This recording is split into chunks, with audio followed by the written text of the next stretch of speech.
Hi friends, ఈ రోజు nursery Mela నుంచి కొన్ని మొక్కలు తెచ్చాం కదండి, అది రీపాటింగ్ చేస్తున్నాను.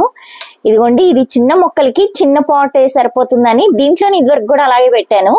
అన్ని హోల్స్ చాలా ఉన్నాయి, సో అడుగున చెక్క పొట్టేస్తున్నానండి. ఇంత వేస్తే సరిపోతుంది. ఈ పాటింగ్ మిక్స్ ఇప్పుడే చేశాను నేను. ఎర్రమట్టి, వర్మీ కంపోస్ట్, కోకోపీట్ ఈక్వల్ రేషియోలో వేసానండి.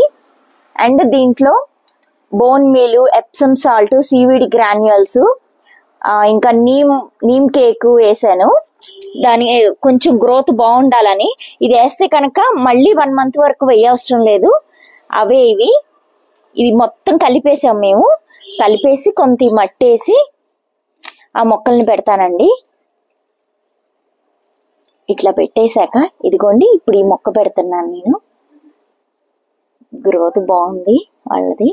ఇదిగోండి, ఇట్లా మధ్యలో పెట్టుకుంటున్నా. పైన ఇంకా ఈ మట్టి మిశ్రమం మొత్తం వేసేస్తున్నా. ఇంతే. శుభ్రంగా వాటరింగ్ చేసేసుకుంటే ఫుల్గా ఇంకా సరిపోతుంది. డైలీ వాటరింగ్ చేసుకోవాలండి, అప్పుడు మొక్కలకి గ్రోత్ బాగుంటుంది.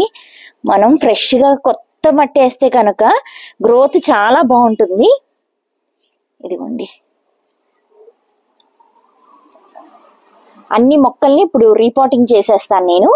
ఇలా చిన్న సాప్లింగ్స్, ఈ ఫ్లవర్ తెచ్చాము, అవన్నీ కూడా ఇట్లాగా ఈ చిన్న పాట్స్, ఇలాంటి పాట్స్ కొన్నాము, వీటిల్లో పెట్టేస్తాను అన్ని.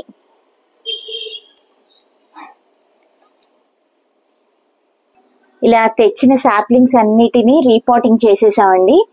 చాలా బాగున్నాయి. ఇది చూడండి ఎంత బాగున్నాయో. ఒక్కొక్కటి ఒక్కొక్క రకం తీసుకొచ్చాము. ఇదిగోండి ఎంత బాగున్నాయో. కొన్ని ట్రావెలింగ్ చేసేటప్పుడు డ్యామేజ్ అయినాయి, ఇంకా అంతే. కానీ బాగానే వస్తాయి ఇవి. అంతకు ముందు కూడా బాగా వచ్చినాయి. ఇదిగోండి, అన్ని చాలా బాగున్నాయి. నాకు బాగా నచ్చి తీసుకున్నాను ఇవన్నీ. ఇవి కొన్ని రోజులకి బాగా ఫ్లవర్స్ వస్తాయి. ఓకే ఫ్రెండ్స్, నెక్స్ట్ వీడియోతో మళ్ళీ కలుద్దాం. బాయ్.